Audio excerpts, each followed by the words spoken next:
Welcome friends on the YouTube channel Chemistry with Teju sir. Teju sir, it's me. तो दोस्तों मैं solve करूंगा English medium chemistry की एक major problem electrochemistry. Hindi medium में ये टॉपिक जो है वो काफी आगे चला गया है, ये लेसन काफी एपिसोड्स हो चुके हैं।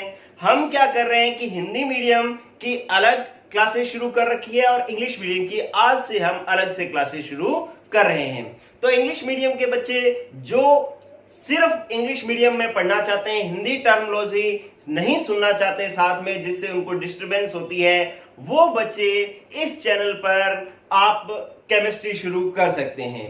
हालांकि मैंने कोऑर्डिनेशन कंपाउंड चैप्टर जो है वो अनाउंस किया था पढ़ाने के लिए, लेकिन कई बच्चों ने कहा कि नहीं सर हमें इलेक्ट्रोकेमिस्ट्री ही स्टार्ट करवाओ, तो इसलिए मैं आपको इलेक्ट्रोकेमिस्ट्री ही स्टार्ट करवा रहा हूं। आज है बच्चों फर्स्ट एपिसोड ऑफ इलेक्ट्रोकेमिस्ट्री, समझाने जा रहा हूं इलेक्ट्रोकेमिस्ट्री। देखो बच्चों, इलेक्ट्रोकेमिस्ट्री हम समझते हैं उससे पहले एक बेसिक बात जानते हैं। आपने मोबाइल देखा है बच्चों, मोबाइल में ये जो लाइट आती है ये कहां से आती है? इसके अंदर एक पीछे बैटरी लगी होती है, हम सब लोग जानते हैं। उस बैटरी के अंदर केमिकल्स भरे होते हैं और उन केमिकल्स के अंदर केमिकल एनर्जी होती है। वो केमिकल एनर्जी कन्वर्ट होती है किसमें? इलेक्ट्रिक एनर्जी में, और वो इलेक्ट्रिक एनर्जी ही हमारे फोन को चलाती है। ठीक है बच्चों, इसका मतलब इस सेलफोन में, इस मोबाइल में क्या होता है कि ये केमिकल एनर्जी होती है जो इलेक्ट्रिक एनर्जी में कन्वर्ट होती है और ये हमारा फोन चलता है।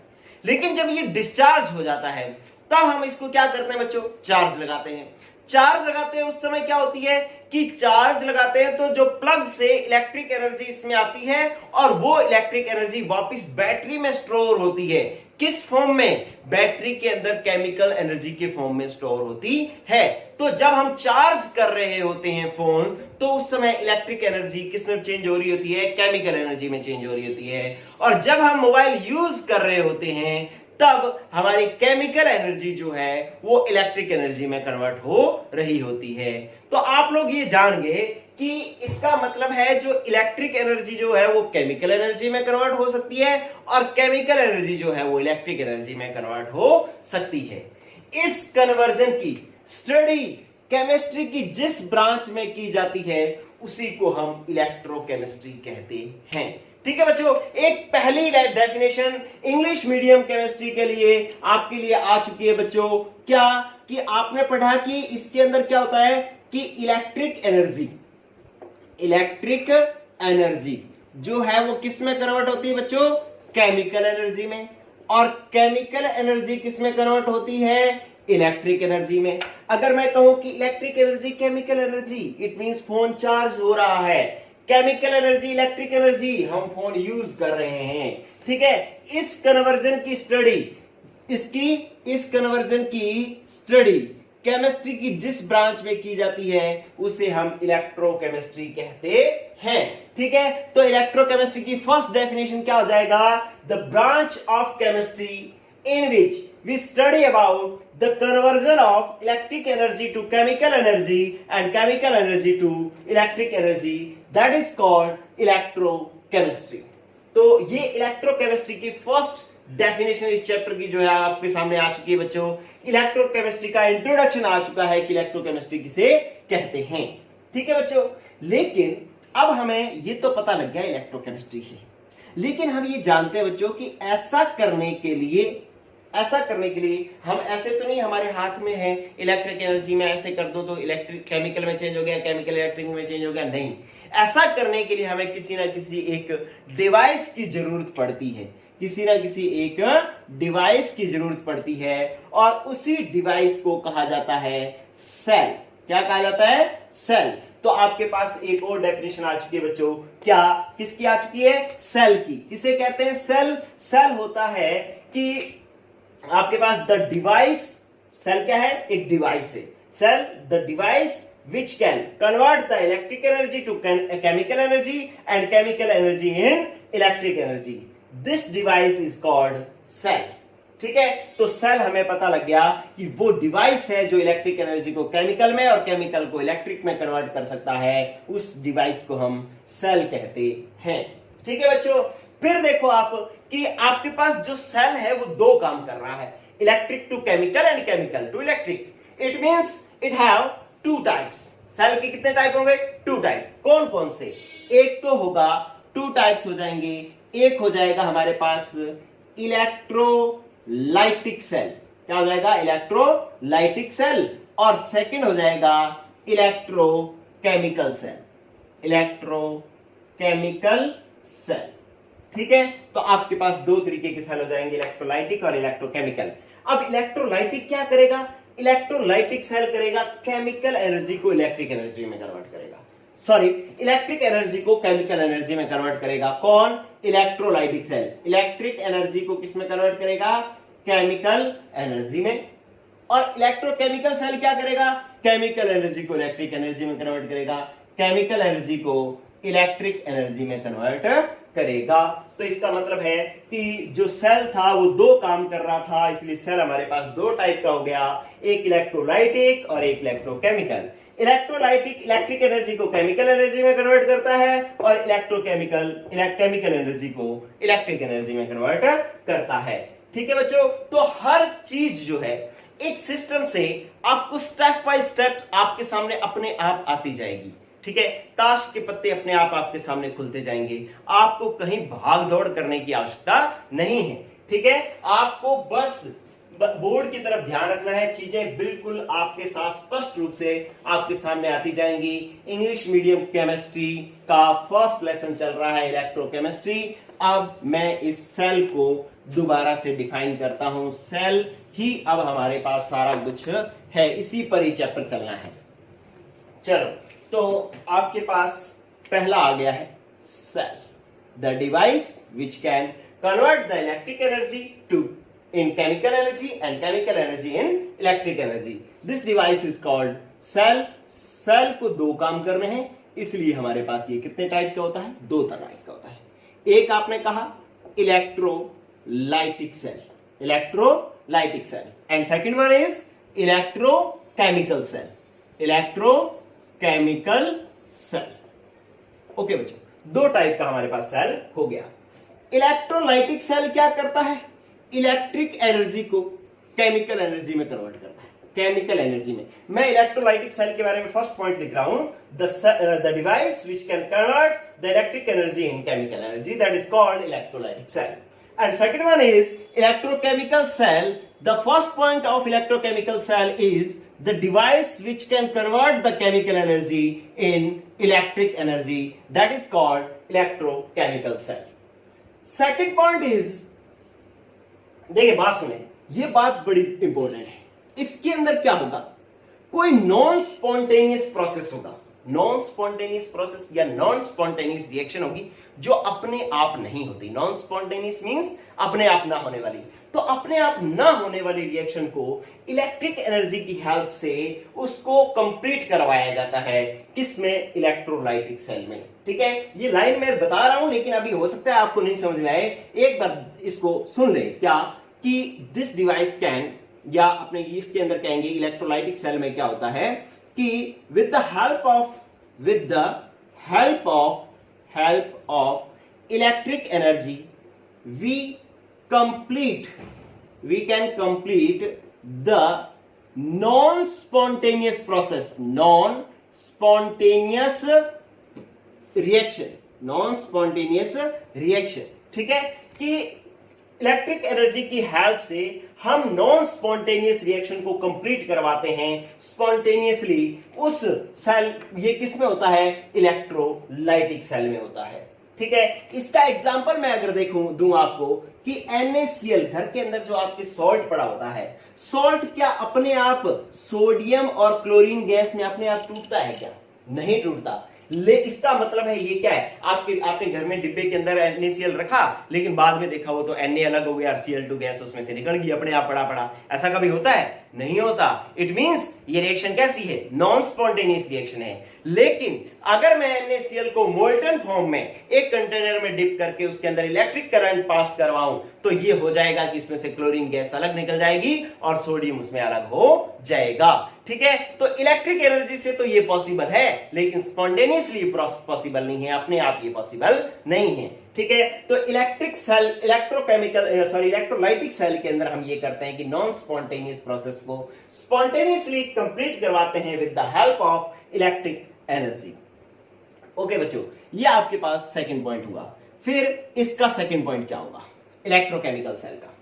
इलेक्ट्रोकेमिकल सेल का सेकंड पॉइंट होगा एक स्पॉन्टेनियस रिएक्शन होगी बच्चों। क्या होगी? Spontaneous reaction. इस स्पॉन्टेनियस रिएक्शन से हम क्या करेंगे? इलेक्ट्रिक एनर्जी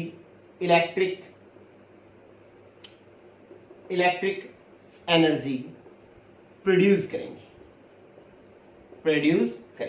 ठीक है। In electrochemical cell we produce the electric energy with the help of spontaneous reaction. ठीक है।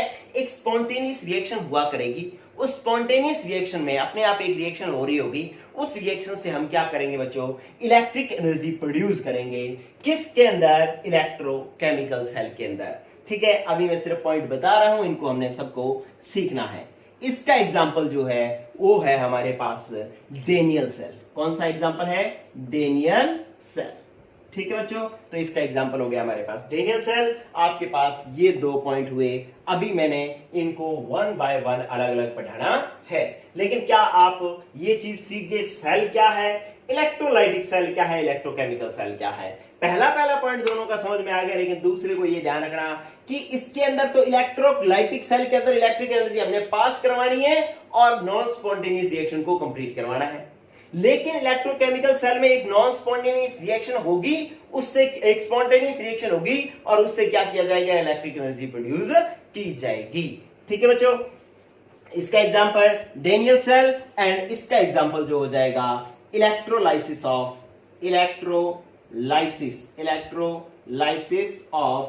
NaCl। ठीक है। Electrolysis of copper sulphate, electrolysis of AgNO3, these all are example of electrolytic cell. Clear students? Next one is, आप यहां पर ना मेरे साथ केमिस्ट्री पढ़ने वाले बच्चों को एक बहुत ही अच्छी चीज मिलेगी। वो क्या मिलेगी कि आपके सामने कोई भी चीज मतलब बिखरेगी नहीं, आपको बिल्कुल क्लियर वर्ड्स में जो चीज जो है वो आपको क्लियर वर्ड्स में आपके सामने होगी। ये जो मैंने लिखा है ना, इसको मैं एक बार एक मेरे पॉइंट से आप ये देख लो। ये बुक में लिखा हुआ है, कोई भी टीचर पढ़ाएगा ये पढ़ाएगा, लेकिन आप मेरा पॉइंट एक समझ लें। क्या? देखो बच्चों, जो इलेक्ट्रोलाइटिक सेल होगा ना, उसके अंदर तो अगर मैं इसकी एग्जांपल साफ कर देता हूं, यहां पे बनाता हूं, इधर देखो आप। जो इलेक्ट्रोलाइटिक सेल होगा ना, उसमें इलेक्ट्रिक एनर्जी का सोर्स बाहर से लगाया जाएगा, प्लस माइनस।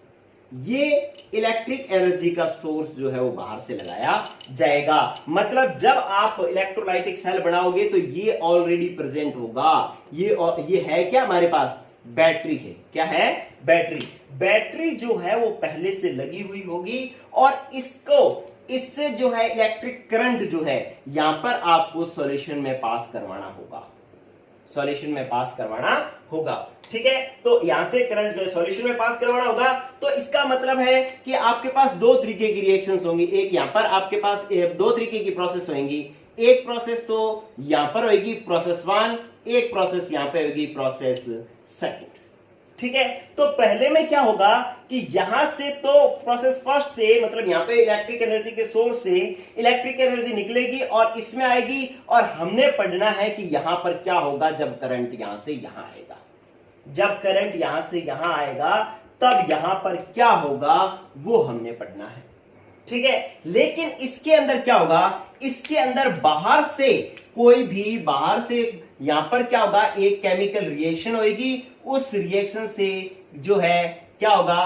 करंट प्रोड्यूस होगा और वो करंट इस वायर के अंदर फ्लो करेगा। इसके अंदर बाहर से आपको बैटरी नहीं लगानी, यहां पर तो बैटरी बनानी है, यहां से इलेक्ट्रिक एनर्जी प्रोड्यूस करनी है, यहां बहेगी। लेकिन यहां पर इसके अंदर क्या होगा? यहां इलेक्ट्रिक एनर्जी प्रोड्यूस होगी और यहां बहेगी। दोनों बात समझ में आ रही? ठीक है। ये आपके पास फर्स्ट, ये सेकंड। इसके अंदर क्या होगा? फर्स्ट में इलेक्ट्रिक एनर्जी प्रोड्यूस होगी और यहां फ्लो करेगी। ठीक है। इसमें क्या होगा? इलेक्ट्रिक एनर्जी यहां प्रोड्यूस होगी और इसके अंदर फ्लो करेगी। ठीक है, तो इस तरीके से ये दो चीजें पढ़नी है। तो जब भी आप इलेक्ट्रोकेमिकल सेल बनाओगे तो ध्यान रखना यहां पर बैटरी नहीं लगाओगे, लेकिन जब इलेक्ट्रोलाइटिक सेल बनाओगे तो यहां पर बैटरी लगाओगे, ये ऑलरेडी प्रेजेंट होगा। ठीक है, तो आपने ये पढ़ लिया बच्चों इलेक्ट्रोलाइटिक और इलेक्ट्रोकेमिकल सेल। चलो अब मैं आपको नेक्स्ट जो है स्टेप पढ़ाता हूं। देखो मैंने आपको क्या समझाया बच्चों कि टॉपिक्स जो है वो अपने आप आपके सामने आएंगे, आपको कुछ भी करने की जरूरत नहीं है। देखो होगा क्या, एक थोड़ी सी बात और बता देता हूं मैं। एक इलेक्ट्रोलाइटिक सेल आपके पास पूरे चैप्टर के अंदर आप दो ही चीजें हैं, इलेक्ट्रोलाइटिक सेल और इलेक्ट्रोकेमिकल सेल। पूरा चैप्टर इसी पर ही है बस। ठीक है, लेकिन एक प्रॉब्लम है। क्या प्रॉब्लम है कि आपके पास जो इलेक्ट्रोलाइटिक सेल है वो आरबीएससी में पहले, RBSC Rajasthan board of secondary education जो है उसके अंदर इलेक्ट्रोलाइटिक सेल पहले दे रखा है, और अगर अपने सीबीएसई या एनसीईआरटी की बात करें तो इलेक्ट्रोकेमिकल सेल पहले दे रखा है। ठीक है, लेकिन पूरा चैप्टर पढ़ोगे तो इसकी सीबीएसई के अंदर पहले ये बाद में ये, लेकिन दोनों दे रखे हैं, चैप्टर कंप्लीट यही है। आरबीएससी के अंदर पहले इलेक्ट्रोलाइटिक सेल दे रखा है, बाद में इलेक्ट्रोकेमिकल दे रखा है, लेकिन चैप्टर यही है। ठीक है, तो इसका मतलब है कि आपको ये दोनों पढ़ने हैं, लेकिन पहले ये पढ़ लिया जाए या पहले ये पढ़ लिया जाए इससे कोई फर्क नहीं पड़ता, दोनों ही सेल आपको पढ़ने हैं पूरे चैप्टर के अंदर। ठीक है, लेकिन मेरा जो है वो एनालिसिस ये कहता है कि हम पहले इलेक्ट्रोलाइटिक सेल को पढ़ लेते हैं तो ज्यादा बेहतर रहेगा। ठीक है, तो इसीलिए मैं पहले आपको इलेक्ट्रोलाइटिक सेल पढ़ा रहा हूं, बाद में इलेक्ट्रोकेमिकल सेल पढ़ाऊंगा। लेकिन ध्यान रहे सीबीएसई के बच्चों के लिए इलेक्ट्रोलाइटिक केमिकल सेल पहले दिया हुआ है, तो कोई बच्चा घबराए नहीं कि सर बुक में तो पहले ये दे रखा था, आपने ये शुरू कर लिया। डजंट मैटर, कोई मैटर नहीं करता। आपका चैप्टर जब कंप्लीट होगा तब आपके पास पूरा का पूरा मटेरियल चैप्टर का आपके पास होगा, सारे कंसेप्ट, सारे फंडामेंटल्स आपके पास होंगे। तो मैं आपको इलेक्ट्रोलाइटिक सेल जो है वो पढ़ा रहा हूं पहले। चलो बच्चों, तो आपने इलेक्ट्रोलाइटिक सेल के अंदर ये सीख लिया था कि इलेक्ट्रिक एनर्जी आपको बाहर से पास करवानी है। इलेक्ट्रिक एनर्जी आपने क्या करनी है, बाहर से पास करवानी है। तो ये हमने बनाई है बैटरी। बैटरी इस तरीके से बनाते हैं, ये इसका प्लस एंड है, ये माइनस एंड है। ठीक है, अब इससे हमने करंट इधर पास करवाना है। ठीक है, और मैंने इन वायर्स को दोनों को यहां पर जोड़ा नहीं है। ठीक है, अब मैं जोड़ा नहीं है तो मैं क्या करता हूं कि सबसे पहले यहां पर करंट पास करवाया और यहां पर मैंने लगा दिया एक बल्ब, एक बल्ब लगा दिया यहां पे। ठीक है, मैं अगले पॉइंट तक पहुंचा रहा हूं बच्चों, अगले टॉपिक तक पहुंचा रहा हूं। क्या हो रहा है कि मैंने वहां पे बल्ब लगा दिया। अब करना क्या है, यहां पर इन दोनों के बीच में ना मैं रबर लगा देता हूं। अभी ये सिस्टम, अभी ये जो सर्किट है वो क्या है, ओपन है, क्योंकि यहां दोनों आपस में बंधे हुए नहीं है, ये सर्किट ओपन है। ओपन है तो बल्ब नहीं जलेगा, क्लियर है। मैं इस सर्किट को क्लोज करने के लिए यहां पे एक रबर लगा देता हूं, रबर प्लास्टिक। ठीक है, तो यहां पे मैंने रबर लगाया तो बल्ब नहीं जला, बल्ब नहीं जला। यहां पर मैंने क्या लगाया था, रबर। ठीक है, तो बल्ब नहीं जला। तो जो ये रबर है इसका मतलब है वो यहां से यहां तक इलेक्ट्रिक एनर्जी को फ्लो नहीं करवा रहा है, यहां से यहां तक इसमें करंट पास नहीं हो रहा है। अगर पास होता तो बल्ब जलता, अभी बल्ब नहीं जल रहा है, इसका मतलब करंट फ्लो नहीं कर रहा है। तो इस रबर को मैं क्या कहूंगा, मैं इसको कहूंगा नॉन कंडक्टर। क्या कहूंगा बच्चों, नॉन कंडक्टर, या इसको हम कहते हैं बैड कंडक्टर। क्या कहते हैं बच्चों, बैड कंडक्टर। और हम इसको क्या कहते हैं, और भी इसके नाम हैं, और हम इसको कहते हैं इंसुलेटर। क्या कहेंगे, insulator.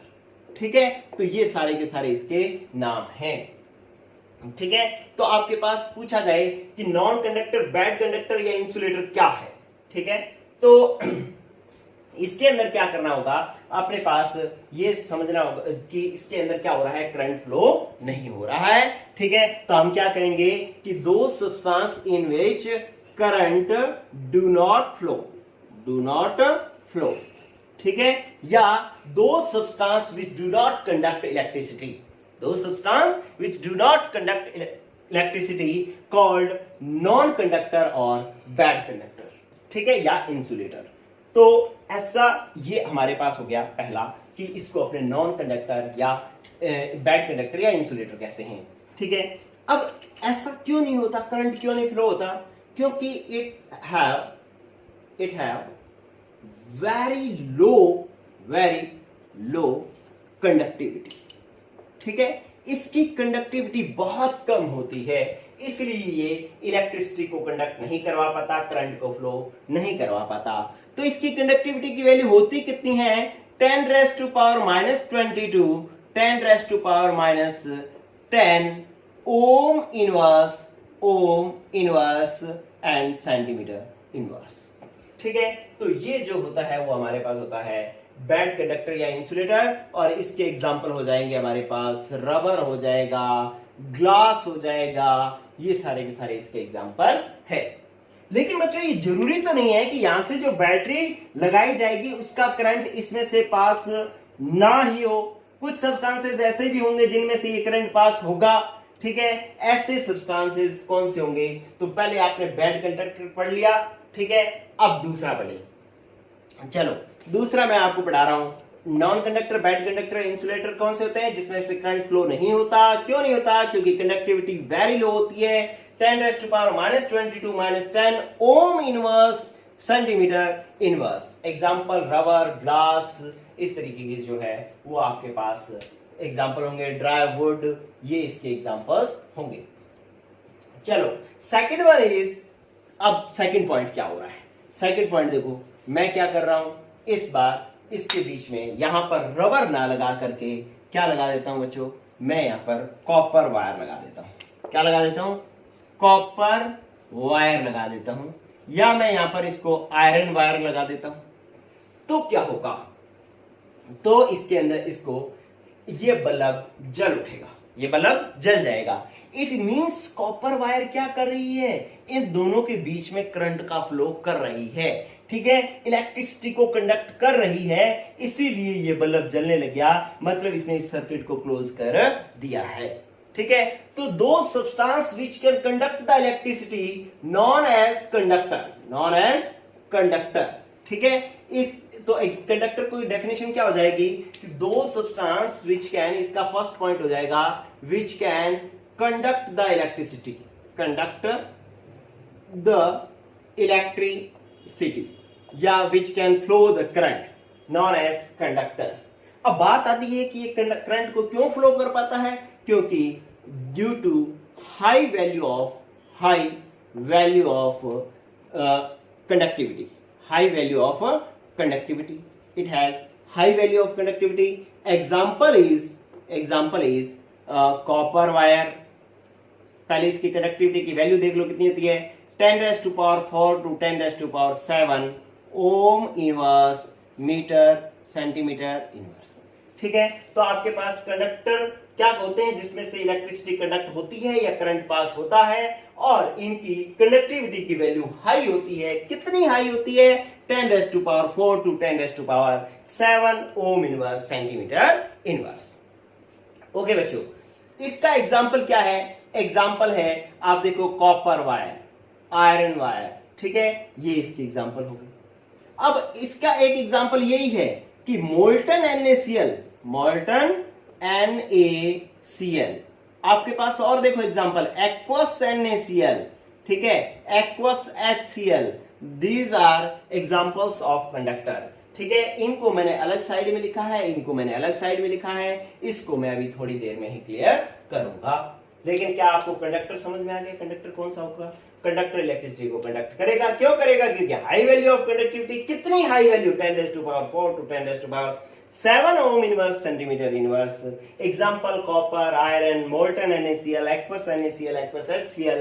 These are examples of conductor. Okay, फिर थर्ड जो है वो कौन से हैं हमारे पास? थर्ड है हमारे पास, देखो चलो, थर्ड टाइप जो है वो कौन सा होगा?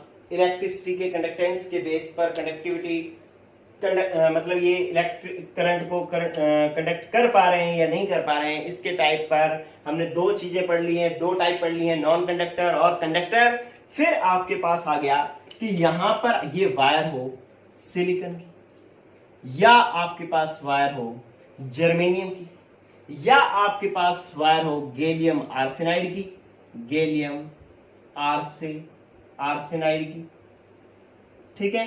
तो ये अगर ये इनकी ये वायर बनी होगी जिससे हम कंडक्ट करेंगे, तो ये क्या करेंगे कि लो टेम्परेचर पर, 0 केल्विन टेम्परेचर पर इलेक्ट्रिसिटी कंडक्ट नहीं करेंगे, इसका मतलब ये बल्ब नहीं जलेगा।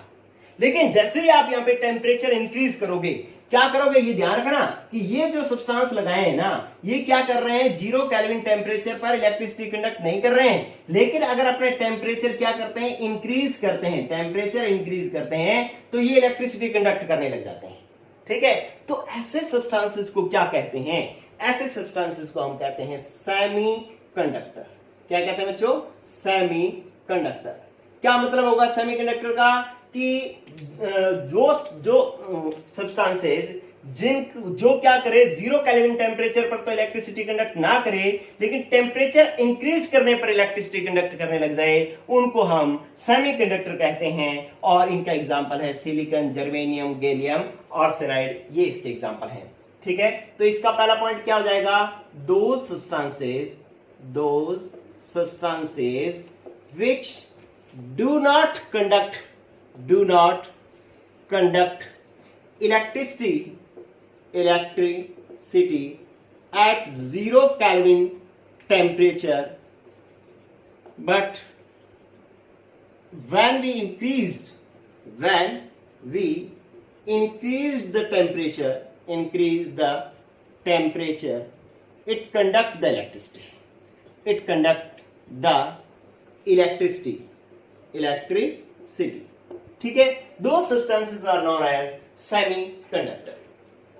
ओके फ्रेंड्स, नेक्स्ट देखो कि ऐसा क्यों होता है, 0 केल्विन पर नहीं करता, ज्यादा केल्विन पर करता है, क्योंकि इसकी value of conductivities between the conductor and insulator, ठीक है। क्योंकि इसकी कंडक्टिविटी की वैल्यू जो होती है वो कंडक्टर और इंसुलेटर के बीच की होती है, इसलिए ये ऐसा करता है कि पहले तो इलेक्ट्रिसिटी कंडक्ट नहीं करता, लेकिन टेम्परेचर इंक्रीज करने पर ये इलेक्ट्रिसिटी कंडक्ट करता है। तो इसका एग्जांपल कौन सा, इसकी रेंज क्या होगी, इसकी रेंज होगी 10⁻⁻⁶ to 10⁻⁴ Om inverse centimetre inverse. अगर ये रेंज होगी तो वो क्या होगा, सेमीकंडक्टर होगा।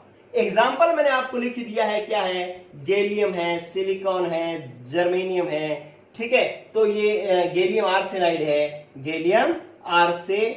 है, ठीक है। तो ये इसके एग्जांपल हो जाएंगे, किसके, सेमीकंडक्टर के, ठीक है बच्चों। तो सेमीकंडक्टर जो 0 केल्विन टेम्परेचर पर इलेक्ट्रिसिटी कंडक्ट नहीं करते, लेकिन टेम्परेचर इंक्रीज करने पर इलेक्ट्रिसिटी कंडक्ट करते हैं। ऐसा क्यों, क्योंकि इनकी कंडक्टिविटी की वैल्यू कंडक्टर और इंसुलेटर के बीच की होती है। कितनी, 10⁻⁻⁶ to 10⁻⁴ Om inverse centimetre inverse. Example is silicon, germanium, gallium arsenide और ओके बच्चों।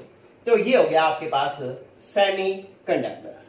इसके बाद नेक्स्ट जो है वो आपके पास एक और टाइप रह गया, वो क्या है कि यहां पर अब मैं वायर क्या कर रहा हूं, अब मैं यहां पर ना वायर लगा रहा हूं सिल्वर की।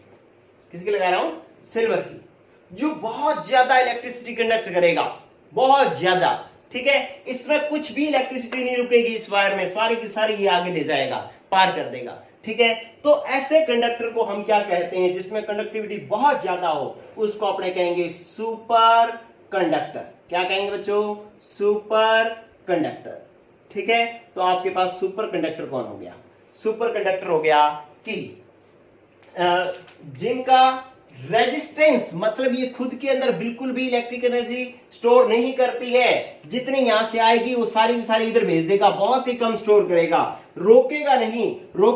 तो इसका मतलब इसकी रेजिस्टिविटी क्या है, रेजिस्टिविटी जो है, रेजिस्टिविटी जो है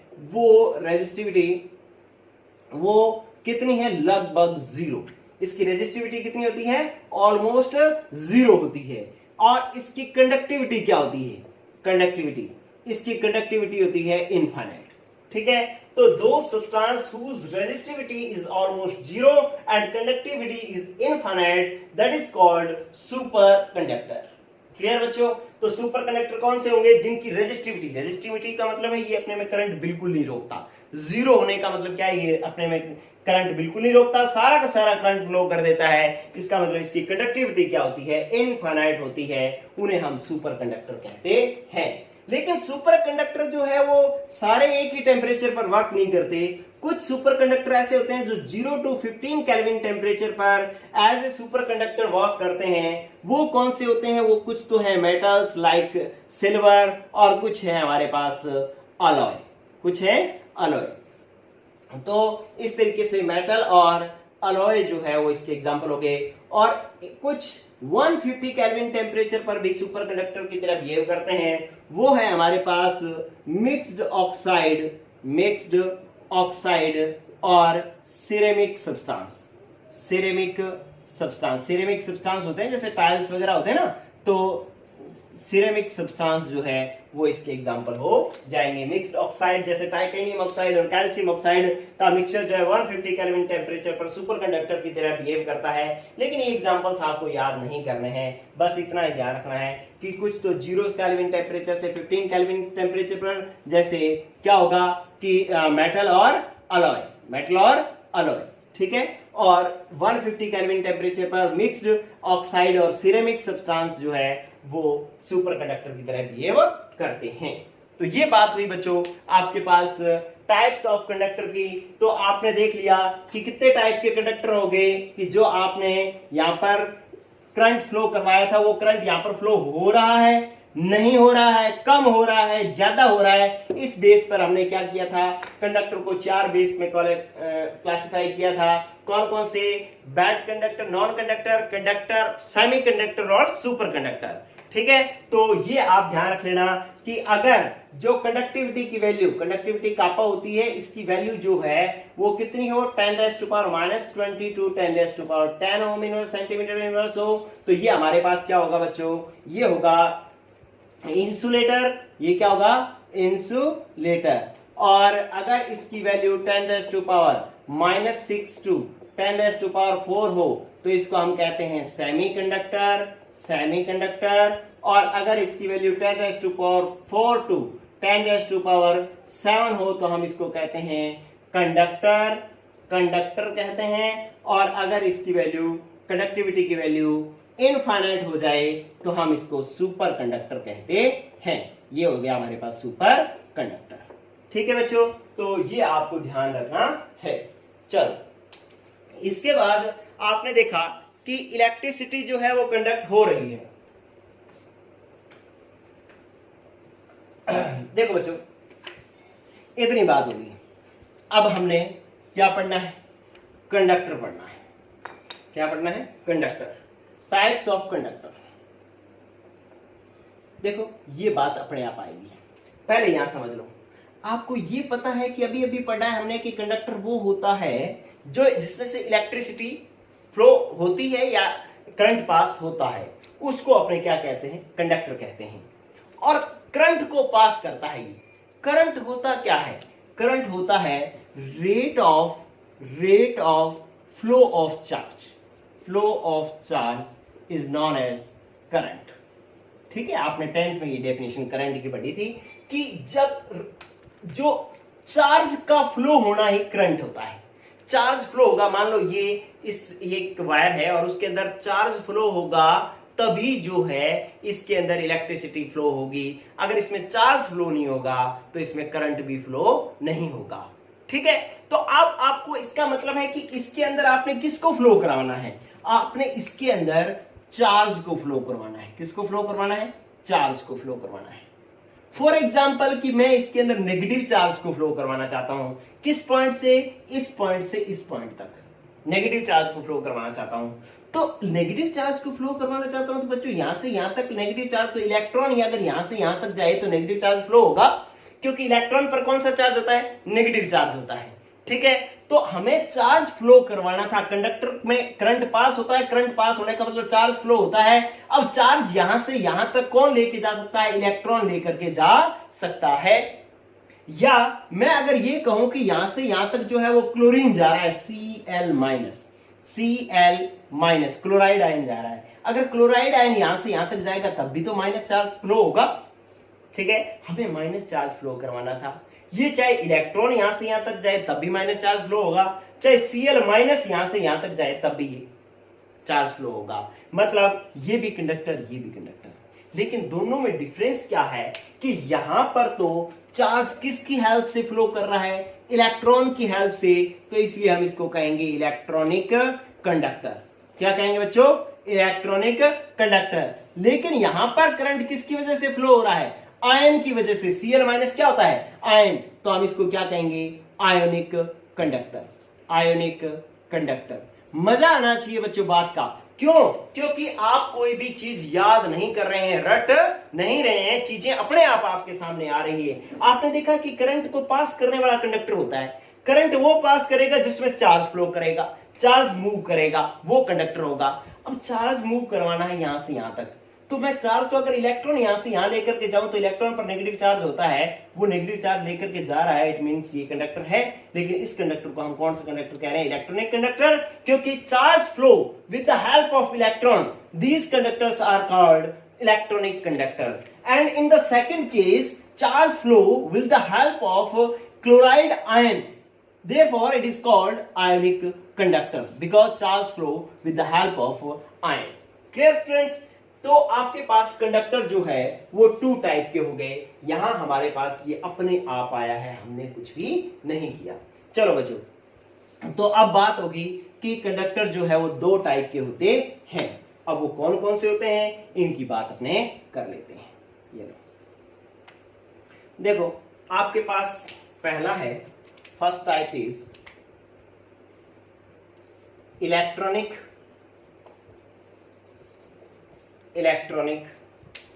और इसको इलेक्ट्रॉनिक कंडक्टर, या हम इसको इलेक्ट्रॉन किस में होते हैं? मेटल में, तो मेटेलिक कंडक्टर। ठीक है, तो इस पहला टाइप है हमारे पास मेटेलिक या electronic conductor. And second one is क्या होगा इसका अपने पास? आयोनिक और इलेक्ट्रोलाइटिक कंडक्टर। Electrolytic conductor. ठीक है, तो ये आपके पास दो टाइप हो गए। क्या कौन कौन से? इलेक्ट्रॉनिक कंडक्टर और मेटेलिक कंडक्टर। तो पहली डेफिनेशन आप समझेंगे उससे पहले आप ये देख लो कि ये मेरे पास मेटल वायर है, कॉपर की वायर है। ठीक है, और इसके अंदर क्या हो रहा है कि चार्ज का फ्लो किसके कारण से हो रहा है? इलेक्ट्रॉन के कारण से हो रहा है। इलेक्ट्रॉन के कारण, इलेक्ट्रॉन इधर बह रहा है इसलिए चार्ज फ्लो हो रहा है, इसलिए हम इसको इलेक्ट्रॉनिक कंडक्टर कहते हैं। और ये आप ध्यान रख लो कि इसका एग्जांपल क्या ले लिया हमने? Copper wire. ठीक है, इसको देखते जाना और पॉइंट्स नीचे लिखते जाना। इधर आओ आप, इसके अंदर क्या होगा बच्चों?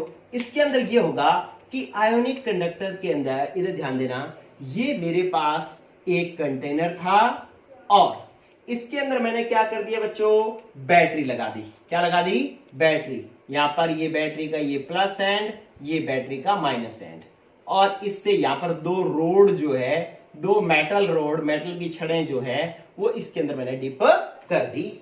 ठीक है, और इसके अंदर मैंने क्या कर दिया कि वो इलेक्ट्रोलाइटिक सॉल्यूशन भर दिया, NaCl का सॉल्यूशन भर दिया।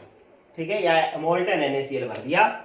ठीक है, इनको हम क्या कहते हैं कि जो प्लस से जुड़ा हुआ है वो प्लस एंड है, वो माइनस से जुड़ा हुआ है वो माइनस एंड है। मैंने इसके अंदर मोल्टन NaCl भर दिया है। क्या भर दिया है? Molten NaCl। तो मोल्टन NaCl भरा है तो एक Na प्लस बनेगा और एक Cl माइनस बनेगा।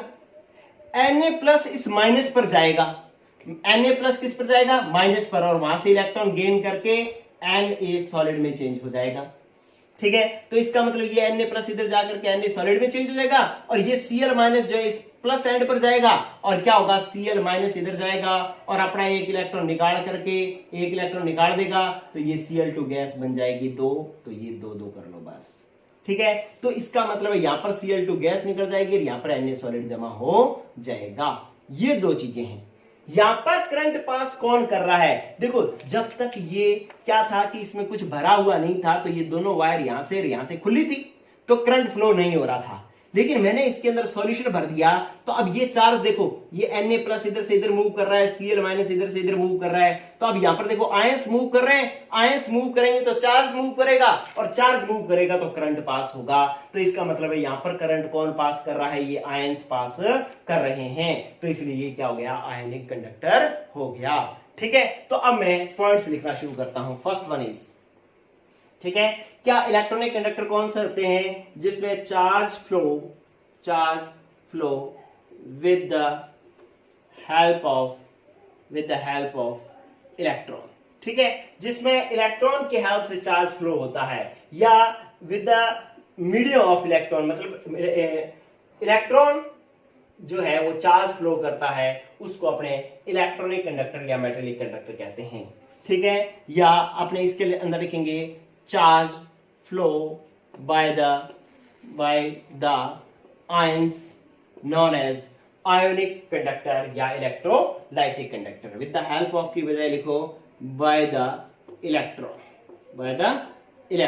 ठीक है, तो charge flow by the electrons known as electronic और metallic conductor, and charge flow by the ions known as ionic और इलेक्ट्रोलाइटिक कंडक्टर। सेकंड पॉइंट समझे। सेकंड पॉइंट ये है कि देखो बच्चों, आपके घर में कॉपर की वायर्स लगी हुई है। क्या लगी हुई है? कॉपर की वायर्स लगी हुई है। आप जानते हैं कि वो कॉपर की वायर हमेशा कॉपर की ही है। ऐसा नहीं है कि आपके घर में 20 साल से वायर लगी हुई है तो अब वो सोने की बन गई है, ऐसा तो नहीं हुआ ना।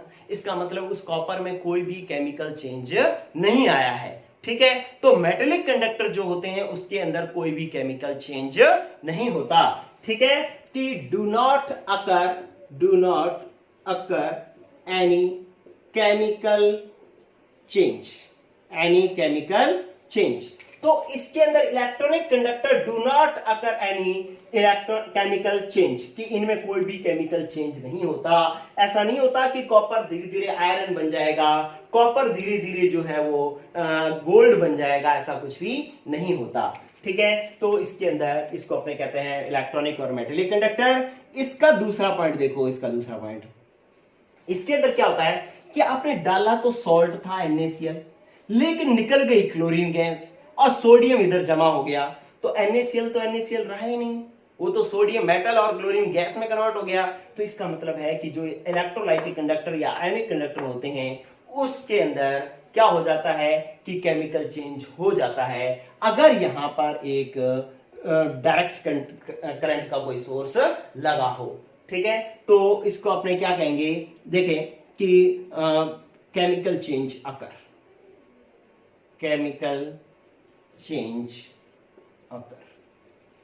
ठीक है, तो आपको यहां पर पता लग गया कि जो आयनिक कंडक्टर होते हैं उसमें केमिकल चेंज हो जाता है, और दिख रहा है ना अपने को, हमको याद नहीं कर रहे हैं, हमारे पास NaCl था, Cl2 गैस और Na मेटल में चेंज हो गया। इसका मतलब है कि यहां पर आयनिक केमिकल चेंज हो रहा है, लेकिन यहां पे कॉपर का कॉपर ही पड़ा है, इसलिए यहां पर कोई केमिकल चेंज नहीं हो रहा है। तीसरा पॉइंट देखो, तीसरे पॉइंट में ये कॉपर वायर थी। ठीक है, तो इसके अंदर ऐसा थोड़ी होता है कि कॉपर यहां से यहां तक मूव करता है, कॉपर मूव नहीं करता है। ठीक है, अगर कॉपर मूव करता तो आपके घर में लगी हुई तारें जो है वो मूव कर करके कोई कहीं चले जाती, कोई कहीं चली जाती। इसका मतलब कॉपर मूव नहीं करता है। Substance do not move in metallic conductor, या मेटल डू नॉट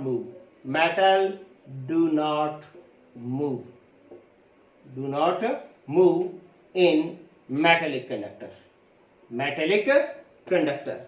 ठीक है, मेटेलिक कंडक्टर में मेटल खुद जो है मूव नहीं करता, मेटल के इलेक्ट्रॉन्स मूव करते हैं। तो ये आपको बात ध्यान रखनी है। इसका तीसरा पॉइंट क्या है? आपने NaCl मिलाया था और इसमें NaCl Na खुद मूव कर रहा है, Cl खुद मूव कर रहा है। ठीक है, तो इसके अंदर क्या होता है कि सब्सटेंस मूव। ठीक है, तो इसमें सब्सटेंस जो है वो खुद मूव करता है। ठीक है, लेकिन इसमें सब्सटेंस खुद मूव नहीं कर रहा, इसके इलेक्ट्रॉन्स मूव करते हैं। तो ये बात आपको ध्यान देनी है।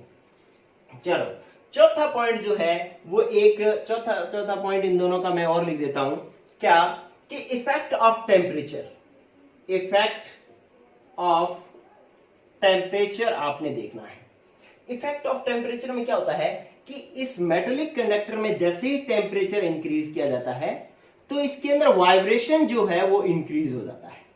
वाइब्रेशन इंक्रीज होने से इसके अंदर रेजिस्टेंस इंक्रीज हो जाता है और रेजिस्टेंस इंक्रीज होने से कंडक्टेंस घट जाती है, कंडक्टेंस डिक्रीज हो जाती है। ठीक है, तो आप क्या कहेंगे कि जो मेटेलिक कंडक्टर होते हैं उसके अंदर टेम्परेचर इंक्रीज करने से कंडक्टेंस घट जाती है, क्योंकि टेम्परेचर इंक्रीज करने से वाइब्रेशन इंक्रीज होते हैं, वाइब्रेशन इंक्रीज होने से जो मेटल आयन होते हैं वो वाइब्रेट करने लग जाते हैं और वाइब्रेशन से क्या होता है कि रेजिस्टेंस बढ़ जाता है, रेजिस्टेंस बढ़ जाने से कंडक्टेंस घट जाती है। ठीक है, इसको अपने सॉलिड स्टेट चैप्टर के अंदर डिटेल से पढ़ते होते हैं इस बात को। अब इसके अंदर क्या होता है कि यहां पर करंट कौन पास कर रहा है, ये आयंस।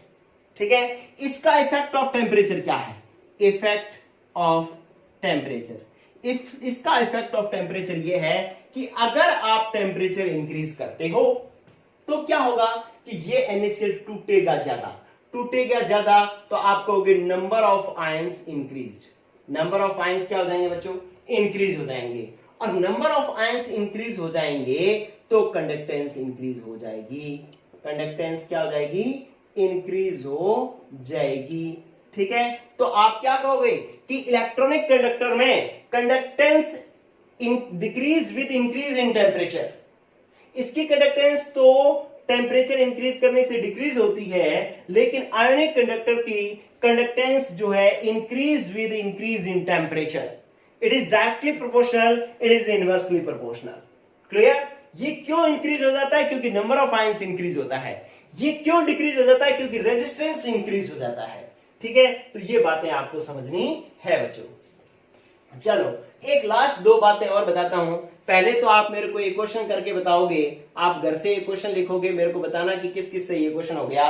क्वेश्चन है give the difference between electronic and ionic conductor और मेटेलिक और इलेक्ट्रोलाइटिक कंडक्टर। क्वेश्चन आपके पास ये होगा कि give the difference between metallic and electrolytic conductor. ठीक है, क्योंकि अगर इलेक्ट्रॉनिक और आयनिक बोल दिया तो आधा तो आपको अपने आप ही समझ में आ जाएगा, इसलिए वो आपको क्या कहेगा, metallic conductor and electrolytic conductor में डिफरेंस बताओ। क्लियर? तो इसके 4 डिफरेंस आपको लिखने हैं कॉपी के अंदर, ये आपका होमवर्क है बच्चों, और कमेंट में मुझे बताना भी है कि ये क्वेश्चन कितने लोगों से हो गया। चलो अब एक चीज और देखो, एक लास्ट पॉइंट इसके अंदर बता रहा हूं, वो क्या है अलग से लिख लेना, अफेक्टिंग फैक्टर्स में लिख लेना, affecting factor of conductance of electronic conductor और मेटेलिक कंडक्टर, इसके अंदर लिखना है। अरे ये मेटल की प्रॉपर्टी है ना, मेटल की, तो स्ट्रक्चर ऑफ मेटल इफेक्ट करेगा, स्ट्रक्चर ऑफ मेटल। ठीक है, और density of metal, density of metal effect करेगा, और नेचर ऑफ मेटल इफेक्ट करेगा, नेचर ऑफ मेटल। ठीक है, आप इतना ध्यान रख लें, क्योंकि ये मेटल की प्रॉपर्टी है तो इसमें मेटल की स्ट्रक्चर भी इसकी कंडक्टेंस को या कंडक्टिविटी को इफेक्ट करेगा, डेंसिटी ऑफ मेटल भी करेगा और नेचर भी करेगा। और सबसे इंपॉर्टेंट पॉइंट जो है वो मैं अब लिख रहा हूं, वो ये है कि सबसे ज्यादा जो अफेक्ट करेगा वो कौन करेगा, number of outer most shell electron, number of outer most shell electron. कि आउटर मोस्ट सेल के जो इलेक्ट्रॉन्स है ना, वो जिनको हम वैलेंस इलेक्ट्रॉन भी कहते हैं, क्या कहते हैं, वैलेंस इलेक्ट्रॉन भी कहते हैं। तो वैलेंस इलेक्ट्रॉन या आउटर मोस्ट सेल के इलेक्ट्रॉन जो होंगे वो भी इलेक्ट्रॉनिक कंडक्टर और मेटेलिक कंडक्टर को कंडक्टेंस को इफेक्ट करेंगे, क्योंकि जो वायर के अंदर इलेक्ट्रॉन मूव करते हैं ना, अगर कॉपर के अंदर 29 इलेक्ट्रॉन्स है तो सारे के सारे मूव नहीं करते, कौन करता है, जो आउटर मोस्ट सेल में इलेक्ट्रॉन होते हैं। ठीक है, और आउटर मोस्ट सेल में जितने ज्यादा इलेक्ट्रॉन होंगे वो उसके इलेक्ट्रॉन उतने ही ज्यादा मूव करेंगे तो उसकी कंडक्टेंस भी उतनी ही ज्यादा होगी। ठीक है, तो अगर अफेक्टिंग फैक्टर में देखें मेटेलिक कंडक्टर की, तो मेटल का प्रॉपर्टी है, मेटल की स्ट्रक्चर, डेंसिटी, नेचर सब अफेक्ट करेंगे, लेकिन सबसे ज्यादा कौन अफेक्ट करेगा, number of outer most shell electron, that is called valence electron. ठीक है बच्चों, आपको होमवर्क क्या मिला है कि आपने मेटेलिक और इलेक्ट्रोलाइटिक कंडक्टर में 4 डिफरेंसेस जो है वो नोट करने हैं, कॉपी में लिखने हैं पूरे।